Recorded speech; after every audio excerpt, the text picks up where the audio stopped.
지난해 불황이라는 어두운 터널을 지나온 지역 기업들. 하지만 올해 사정도 만만치 않습니다. 특히 엔저와 중국 성장률 등 대내외 악재가 개선되지 않으면 힘든 한 해가 될 것으로 보입니다. DGB 경제연구소가 전망한 올해 경기 전망, 금교신 기자가 전해드립니다.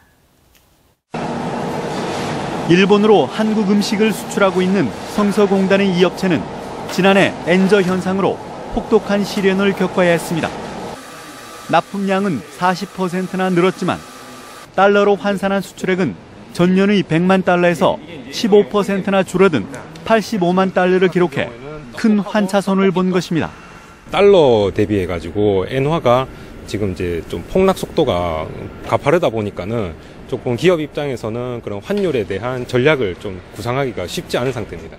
올해도 엔저 현상은 계속될 것으로 보여 일본에 직접 수출하는 업체는 물론이고 일본과 가격 경쟁을 벌이는 완성차 업체의 수출 경쟁력이 약화되면서 지역 자동차 부품 업체들의 고전이 예상됩니다. 스마트폰 생산 성장 둔화로 지난해 큰 폭의 경기 부진을 겪은 전기전자업은 올해도 수출액이 8% 정도 줄어들 것으로 전망됐습니다.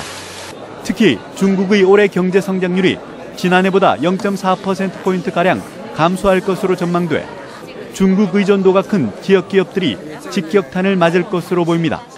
중국의 수요가 급격하게 위축이 되어서 대구 경북 지역의 전기전자업이라든가 업체의 어떤 그런 수출이 상당히 둔화될 수가 있습니다.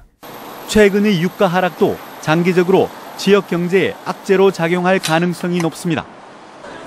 지난해 세월호 참사 이후 급격히 냉각됐던 소비 심리는 올해 조금씩 회복되겠지만 가계대출 급증에 따른 개인 가처분 소득 감소로 소비 회복에는 한계가 있겠습니다.